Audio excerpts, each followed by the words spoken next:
We're tilling it like it is, where research meets the county biz. From leadership to market trends, to how to talk to bankers and make new friends.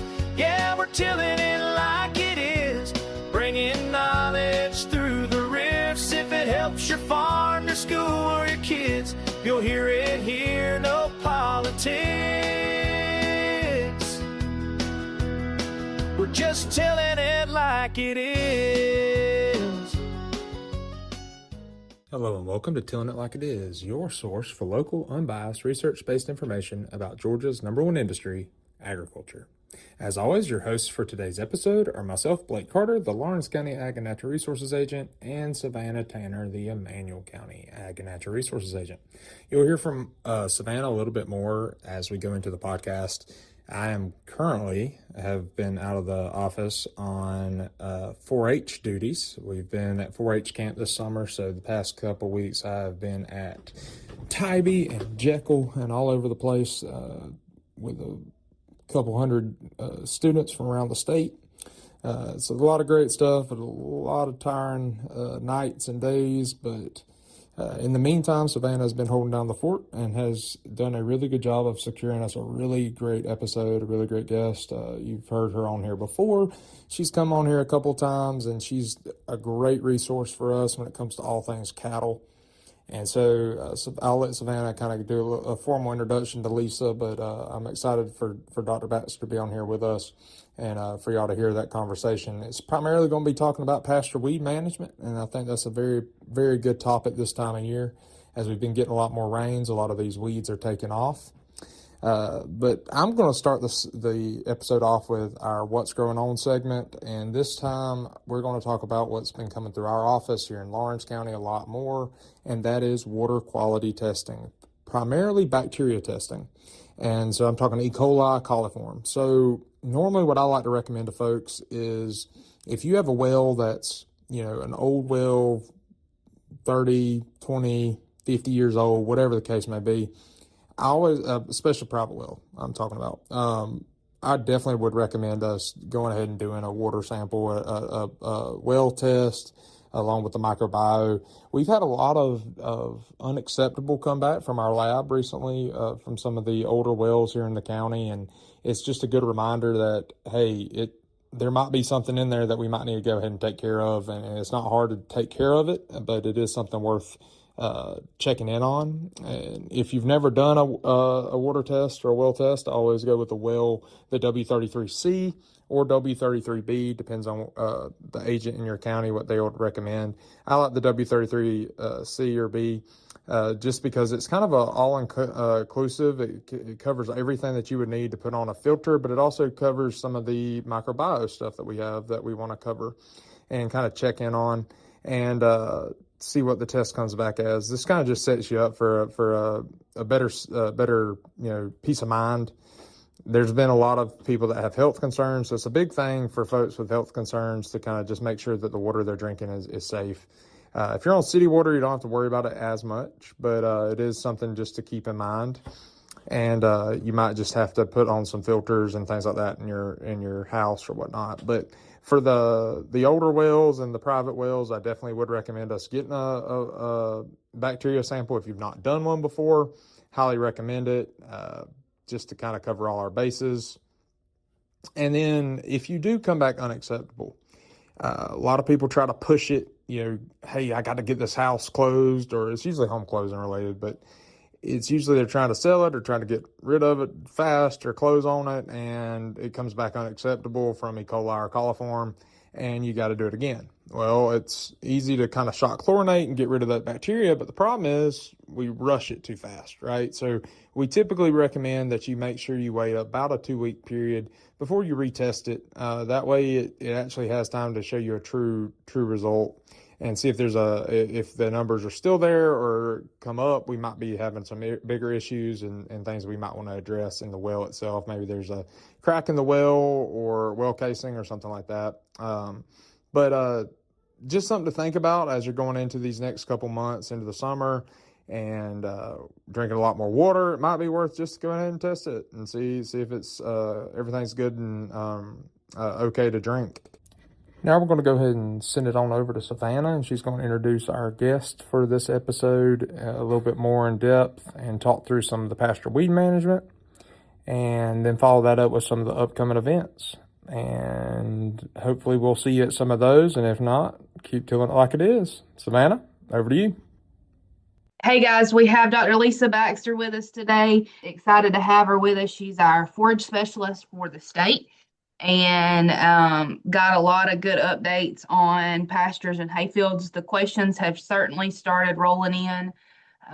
We were pretty dry, very dry, and then we started getting some rain, and in that dry spell, had a lot of weeds that we were not used to handling come up.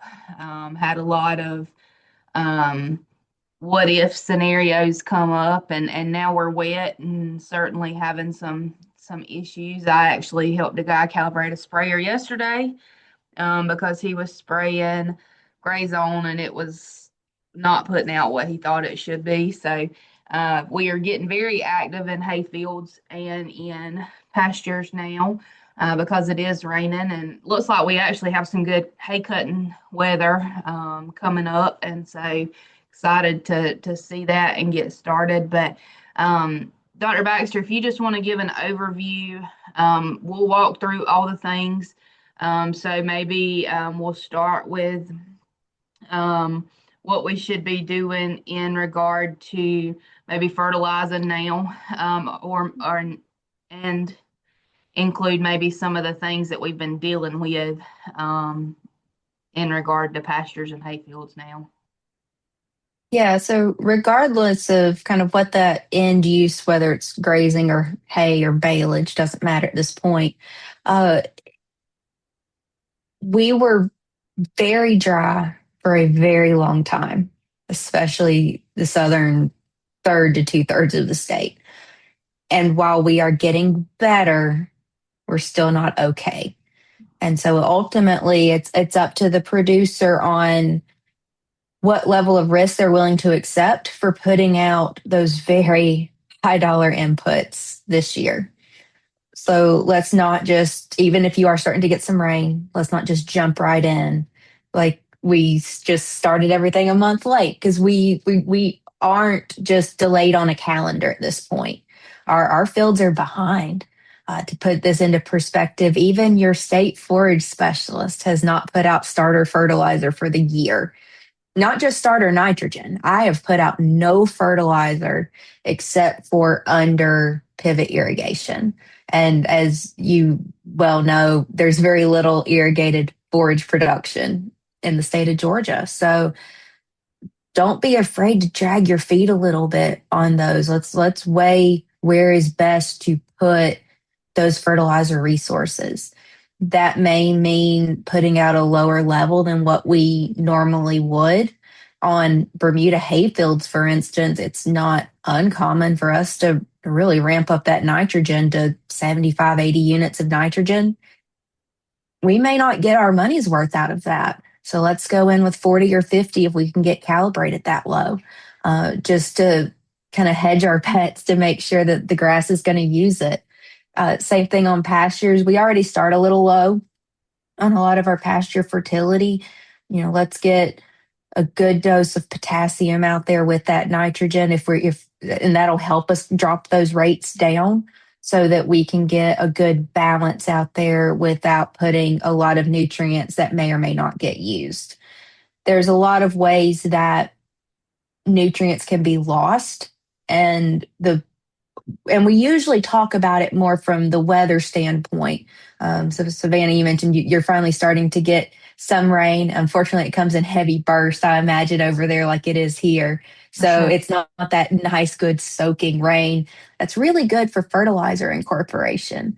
But what we're running into is we're having it's almost looking like spotty losses out there. And you're like, well, how could this piece of grass lose more than this piece? And what it's happening is where we've got some slower spots in the field because of previous stresses on that area, it's losing that nitrogen more than if that grass was happy and healthy. So there's certainly some things to consider. It's not a one size fits all. And so I'm really encouraging producers through various platforms, articles, et cetera, to work with their county agent and let's set up a phone call if we need to talk through some of this stuff on a case by case basis, because everybody is coming out of this drought a little differently. So can you talk about how maybe the drought and then now the heavy rainfalls have impacted the bottom root system and how that's impacting some of these things? Right. So if you had a very healthy hayfield or pasture heading into this, then your roots they took care of you. They held everything together. So while you weren't really getting above ground growth, they were protecting things below ground. So they were ready.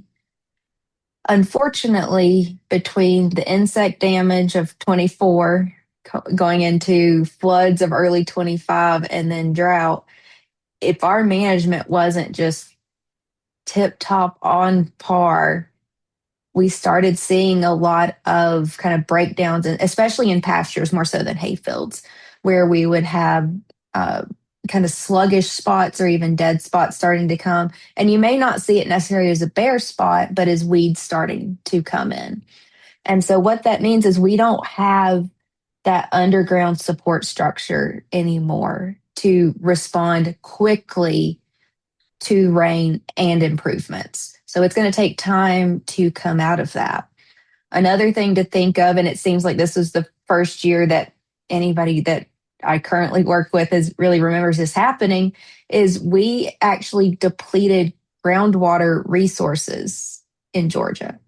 And I did my PhD out in Texas, and that's a very common phrase out there that we're trying to protect against. But that's kind of new language for us in the Southeast, because we're used to talking about flooding more so than depletion of soil water resources. So even plants aside, there's just not as much money in that bank below ground as what we are used to starting the season, which is why when we are getting these intense rainfalls, it's not flooding like it normally would. That water is soaking in pretty well, and it's starting to build back, but we are far from being recharged and all systems normal.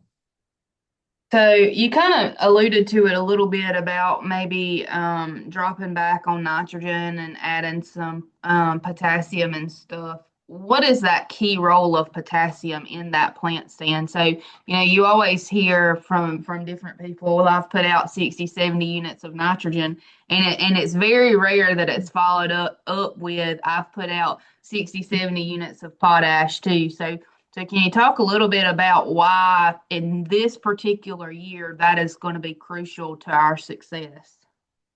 Yeah, so potassium is one of those things that if you're unhappy, especially with your Bermuda grass, but other grasses will follow this trend as well. If there's something you're unhappy about with it, and it's not just a weed you're currently trying to kill, it's probably potassium needed as the solution.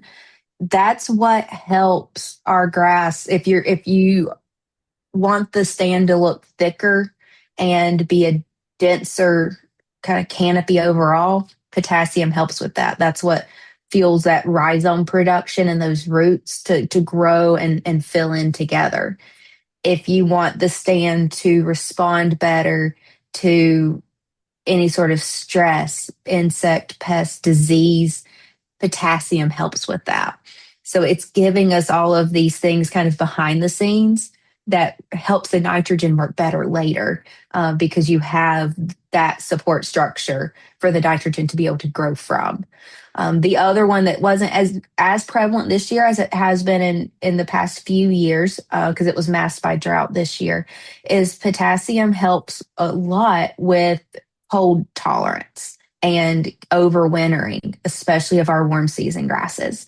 And so that's why we recommend at least 2 applications of that potassium. So the one that we put out in the spring is for this season. So that's the first part of everything that I said. Those are the benefits you normally see within that season. That second application that we put out late summer, early fall, that's for next year. And it can be really hard, as you know, to talk somebody into doing something September 1 to help with a problem that we don't know we're going to have April 1. Right.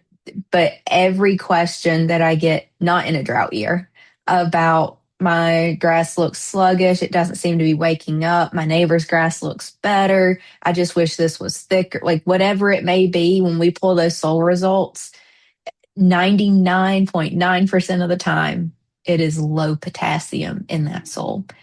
And the more stressed our grass is, the slower it is to take up that potassium. So it's already kind of a slow nutrient anyway compared to nitrogen.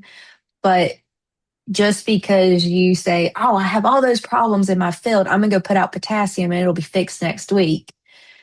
It will start working, but it's going to take that grass a couple weeks to even just absorb all that potassium before it actually starts making those changes. Um, so we're talking a lot about those stresses. Outside of fertilizing, what can we do to kind of encourage our grass to become a little bit healthier after all of the drought, after all of the things that are going on? How do we prevent issues if it turns off dry again, or prevent issues if it turns off super wet again? What are some of those things that we can do? So if you are grazing that area in any way, any type of animal, doesn't matter which one, we've got to back off on those. So that can mean a couple different things. Officially, we will say you need to lower your stocking rate, but that's a number on a page. So practically, that means that we either have to spread the animals out over more area, but land prices usually don't allow for that, or land availability doesn't allow for that. So we either have to buy more supplementation for those animals to decrease their reliance on that pasture, or we have to decrease the number of animals. As the forage specialist, I don't care which option you go with, but we've got to reduce that grazing demand on that field below what we would consider our normal capacity. And it can take time to figure out what is normal, because I don't know that we've been normal in the state of Georgia for a while now. So I always err on the side of caution. You can always bush hog, and if you don't need it, that bush hog doesn't have to eat. But if you keep extra animals, you got to keep feeding them. So I always, especially coming out of a big stress situation like we've been in, err on the side of caution and really drop that stocking rate down to what I know that piece of land can hold. For those more on the harvesting side, this is hard to hear. It's hard to say. That hay mower needs to stay parked for a little bit. That's mighty hard to do, especially if you know your hay barn's empty. You're going to have to buy hay because your pastures aren't growing how you want them to. But that hay field's right there. It may just not be growing. So you may either be delayed in the start of your season, like I am here, and then once we start harvesting, you may be on a longer interval for cutting. Not necessarily a more mature crop, but it may take longer to hit that normal plant height, stage of maturity, whatever your target is there, than what we are normally used to. I've seen a lot of forage reports come in that said, that's way too good of quality for 6, 8, 12-week old ryegrass. But when you actually look at the pictures from that field at harvest and what stage of growth it was at, it's not lining up with just the number of days. So everything that I always say, like, don't, and you've heard it a lot, don't manage by just a calendar. You got to go look at everything. That's where we are on the hay side. So just like in row crops, it's really a scouting situation. You don't want to pull the trigger on stuff without stepping foot in the field. And I feel like we do that pretty well in row crops. We don't do that very well in hay fields. We're very much calendar type people when it comes to that. So obviously the questions that we have rolling in right now as agents is going to be weed pressure. How do I fix this? How do I fix that? And we get those every year. It does seem like we have some ones that maybe we're not as It's not that we're not used to treating them. So one I think of is thistle. It's just that it's much longer into the season that we're getting questions from, and it's because they haven't progressed like you don't want them to progress, but they haven't progressed as quickly. So what should we be doing in regard to weed management throughout this growing season to prevent problems for next year? Yeah, I will say every weed that we normally scout for seems to be a good month late overall, and some are more, some are less, depending on which species and where we are in the state. But no, the growing seasons don't match our calendar dates this year at Right. all. So the safest thing to do for, and most weeds are like you said, like thistles right now, we're way too late for herbicide control on those. And so that's where we got to break out that batwing or bush hog, clip those down, and treat whatever's probably going to grow back from. And it's very likely not going to be from that plant. It'll be whatever summer companion is right below it in that soil seed bank. And so use those weeds that we see now as a scouting tool to potentially spray something later. That being said, if we are continuing to stay dry, we are really urging caution for spraying herbicides on stressed grass especially as we start getting, today's not a good example, but as we start moving into June and into July, as we hit those extreme heat warnings, if we are still in extreme heat and very dry weather with stressed grass, we're not going to see a good response from those herbicides. So not only is it decreased efficacy on the weed that you were angry about that you wanted to spray out, you're really just setting yourself up for a potential risk of injury to that good grass that was under there. So while we always want to look and consider those herbicide options, let's consider that on a case by case basis moving forward. That bush hog is going to be our best friend here for a little bit. Well, and I also want to point out that when you start getting into those higher temperatures and into those situations, if you ask me honestly what my favorite herbicide is for a pasture or a hayfield, it's Weedmaster, because I've seen it do some pretty wonderful things. But you start chancing some of that off-target movement. And while, in the northern part of the state, you don't necessarily have to worry about cotton and peanuts and things like that. In the southern part of the state, we certainly have to worry with that pretty substantially. And since some of those changes with the dicamba product for cotton and soybeans, we've seen people move into 4D systems or things like that. And when you start getting into those different systems, those off-target movement can be astronomical in regard to that. And so I always tell my guys with hayfields and pastures, we need to be making those decisions much earlier in the year.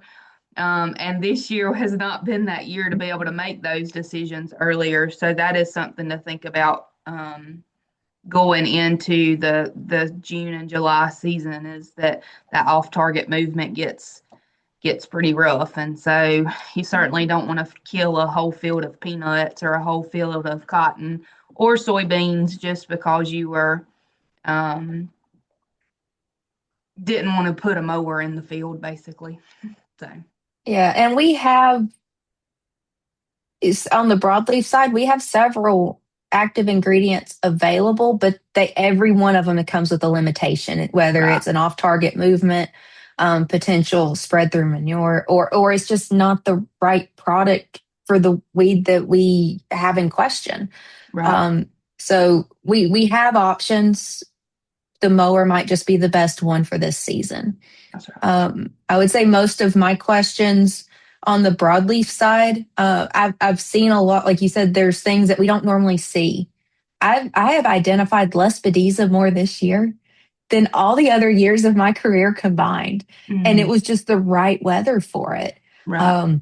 Like never before this year have I had to write an herbicide recommendation for killing out Lespedeza, but here we are. And we're starting to switch, especially with some of this rain. It made seed heads pop. So we didn't get enough rain here in the Tifton area to make the Bermuda grow yet, but the Vasey grass seed heads popped. So now everybody's aware of the grass weeds. And most of them that I'm getting calls about, your Vasey grass, your skunk grass, your Johnson grass, it's not the right time of year to control those, or we don't have the right weather yet.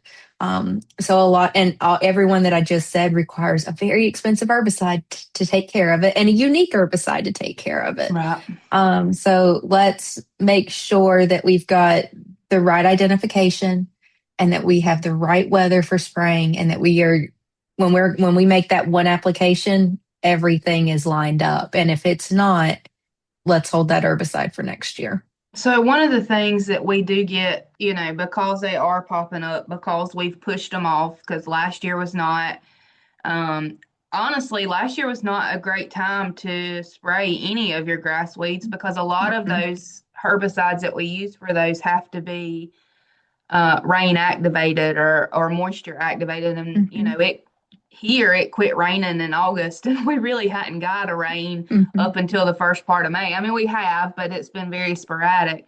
Can you talk about how important that time and that time frame of when you apply, outside of the fact that they need to be watered in? So, for instance, we look at September a lot. Why does that timing have to be perfect? Yeah. So almost always when somebody says, I just can't kill that weed, like that's impossible, it's because they're spraying in the wrong season. They had the right product and the right rate. They had the best of intentions, but it was the wrong season. And the reason is most of those really problematic species either have rhizomes, just like Bermuda grass does, or just an incredibly deep root system that almost mimics rhizomes in a way. And so we can take advantage of their growth habit and physiology by spraying as we start heading into fall. And the plant is kind of pulling carbohydrates into those roots better to overwinter. Same thing. That's why we spray or we apply potassium to Bermuda grass in that time frame, because it's putting it into the rhizomes and not necessarily giving us a lot of new growth from that, but it's storing it for winter. And so we can spray those products during that time, that late summer, early fall time frame, to where it's going to be more likely to go into the plant where it is needed to have activity. It's hard to put kind of calendar date on that, because I'm sure that's what everybody that's listening is going to be saying, like, well, she won't tell me what day of the week to go do it. Think about it as you all know, in Georgia and most of the Southeast, while it is cooler at night than the daytime throughout summer, not really. Okay, it is just as muggy and hot at night. So when we hit that point of the season where nighttime actually starts feeling cooler, so that humidity starting to drop at night, you'll step outside at like 8 o'clock and you're like, oh, there's a brisk sweet breeze there. That's when we're starting to head into fall. And that's when we want to time that fall fertilizer or that fall potassium, those fall herbicides. And so anything that I'm saying kind of late season, that's when it is. We don't want to wait too late, because it would be nice if we could just dump all this stuff out at the end of hay season and just like you pull those bales off, you do all your spraying, you pack everything up for winter. But we do still need the plants to be growing, whether it's the Bermuda grass to take in the fertilizer or the weeds to take in that herbicide. They do have to be growing still. Not a lot, but they do still need to be growing to make those applications advantageous. And one of the other ones that I think about that we've started getting a lot of questions on now is horse nettle, and that's one of those that requires that late application too. It does. I don't want to say it's the only one, but it is the only broadleaf that I have encountered with rhizomes. And the first time I read that in a book, I was like, broadleaves can't have rhizomes. Like, that's so ridiculous. So I went and dug some up. They do, in fact, have rhizomes. And so that's why your typical 2,4-D application doesn't kill them every time. Even though people are mad about them right now, you could spray. It's not going to do much. You've got to have some sort of aminopyralid in that fall time frame to really have good activity on that horse nettle. Right. Well, good. So what other things are we dealing with, or that we may encounter coming up that we need to be prepared for? Um, any other pieces of advice for that? Yeah, I would say the big question right now, kind of across the board, and it's not even just within Georgia, is, well, when's the stem maggot going to show up? Because we should be spraying for it in Tifton right now. But I've encountered a few stems finally in the last 2 to 3 days, but not enough to need to go spray anything for them. I was down in Florida last week, so last week of May, and I didn't see any damage down there. So with the drought, it's definitely slowed them down. I don't know where they're going to go. I don't know when they're coming. I wish I did. I'd go buy a lottery ticket if I knew that kind of information. But we need to keep scouting for them, just like we do for fall armyworms. We always need to be scouting, but we don't need to go spray an insecticide yet. For either one of them, there's no getting ahead of the problem. There's no silver bullet for making sure that we don't have the problem for the rest of the season or anything like that.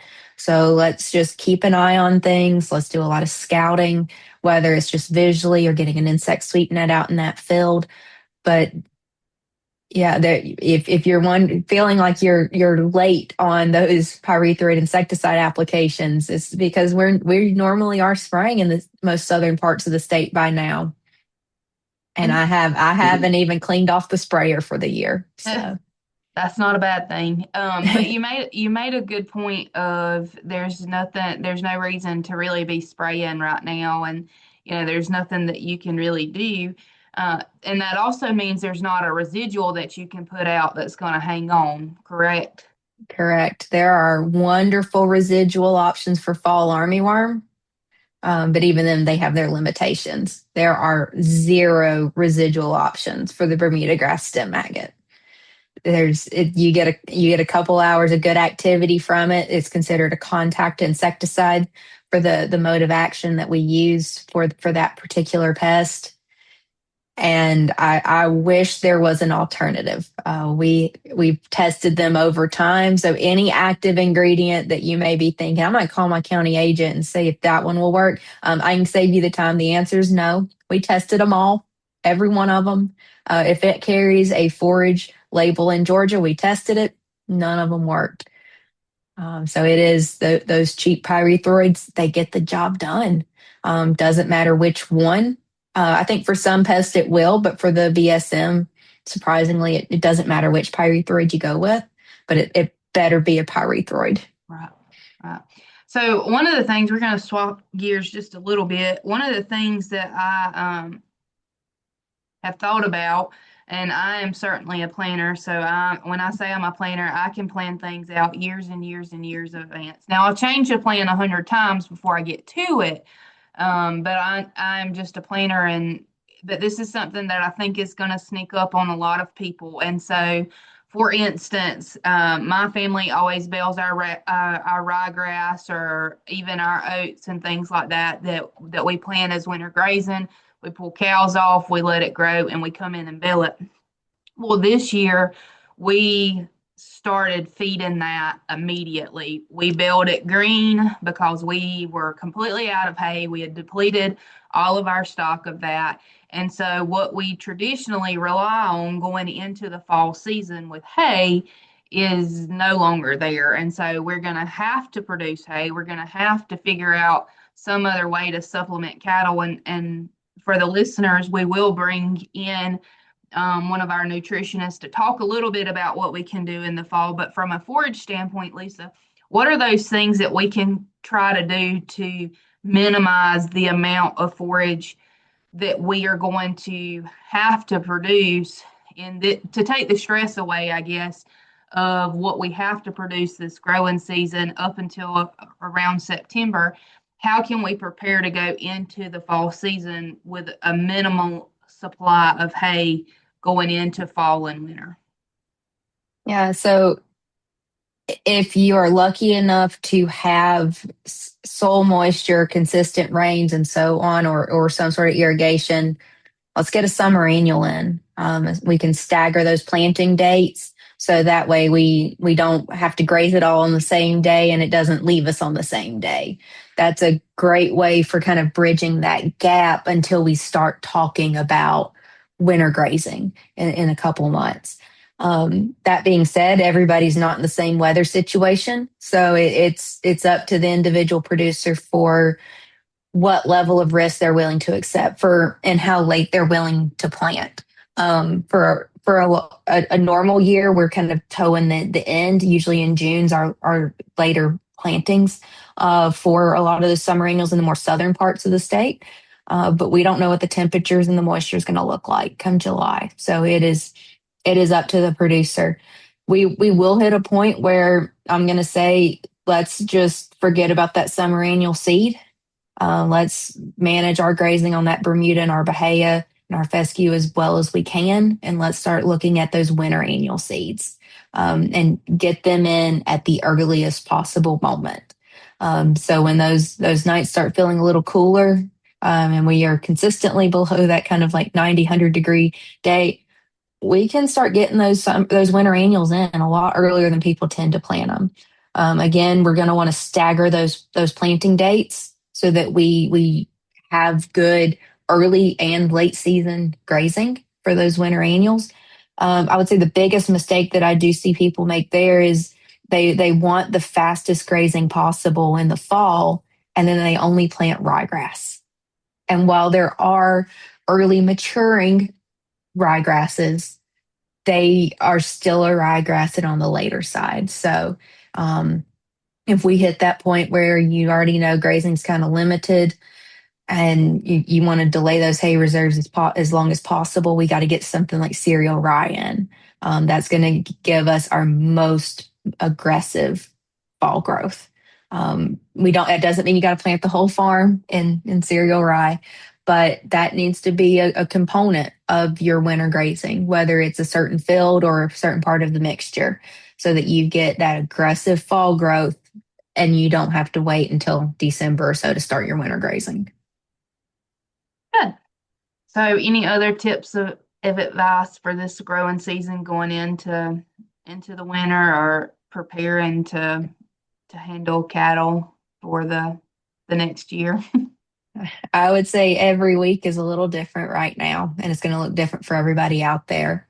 We are steadily updating our extension resources to accommodate those changes, sending out agent updates as needed. So if there is ever a question, I'm encouraging you to reach out to your local extension agent because they're getting all the updates from us on the state side.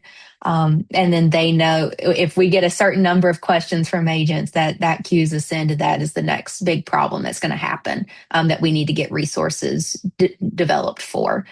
So the best piece of advice, and I've said it many a time already this week, is call your local agent because they are much more tuned in than what I am on your local level and know how to ask that question so that I get you the best information possible. Good. Well, we certainly thank you for being involved and joining us today. So appreciate everything that you do. So hopefully we can get you some help soon. Thanks, Savannah. All right, guys, swapping gears, we want to remind you about a few upcoming events that we have. On July the 23rd is the Southeast Cattle Update over in Metter. Really good opportunity to learn about cows and what we're facing right now in regard to cattle. Also going to be a good opportunity to meet a couple of our new specialists and talk with them. And then on July the 29th, we have the Georgia Cotton Commission's annual mid-year meeting over in Statesboro. So I'd love to see you be part of that. And as always, just want to remind you guys to contact your local county extension offices, as there's a lot of local events that could be more specific to you in those counties. So that being said, you guys stay safe out there and just keep telling it like it is.